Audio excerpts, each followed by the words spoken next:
ప్రస్తుత కాలంలో social media impact చాలా ఎక్కువగా ఉంటుంది. ఫేస్‌బుక్, ఇన్‌స్టాగ్రామ్‌లకు బానిసలు అవుతున్నారు.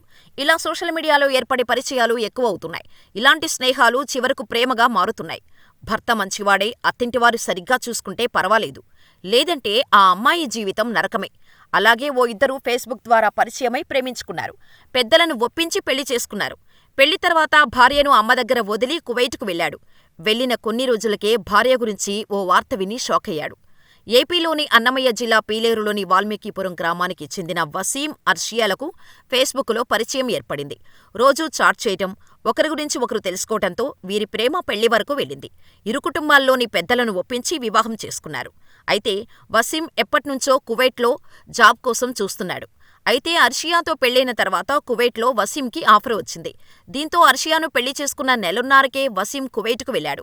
భార్యను వాల్మీకిపురంలోనే తన తల్లి వద్ద వదిలి కువైట్‌కు వెళ్లాడు వసీం. ఇలా చాలా సంతోషంగా అత్తగారింట్లో ఉండేది అర్షియా.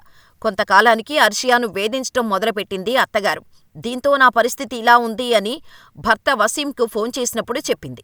ఇవి చిన్న గొడవలే అన్నట్టుగా వసీం పట్టించుకోలేదు. భర్త పట్టించుకోకపోవటంతో అర్షియా మరింత మనస్తాపం చెందింది. ఈ క్రమంలో అత్తారింట్లో తను పడుతున్న ఇబ్బందుల గురించి చెప్పేందుకు అర్షియా పీలేరులోని పుట్టింటికి వెళ్ళింది. ఆ తర్వాత అత్తగారి ఇంటికి వాల్మీకిపురం వచ్చేసింది. ఇలా వచ్చిన అర్షియా ఏమనుకుందో తెలీదు. వాల్మీకిపురం వచ్చిన గంటలోపే సెల్ఫోన్ స్విచ్ ఆఫ్ చేసి ఆత్మహత్య చేసుకుంది. వెంటనే బంధువులు, తల్లిదండ్రులకు సమాచారమిచ్చారు. అర్షియా ఉరివేసుకుని మరణించిందని, వాల్మీకిపురం ప్రభుత్వాసుపత్రిలో మృతదేహం ఉందని చెప్పటంతో అర్షియా తల్లిదండ్రులు పరుగుపరుగునా వచ్చారు. నిర్జీవంగా పడి ఉన్న కూతురుని చూసి అర్షియా మృతిపై అనుమానాలు వ్యక్తం చేశారు.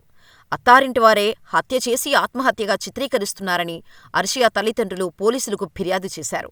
అర్షియా మృతిని అనుమానాస్పద మృతిగా పోలీసులు కేసును నమోదు చేశారు. అత్తింటివారిని అదుపులోకి తీసుకుని విచారిస్తున్నారు.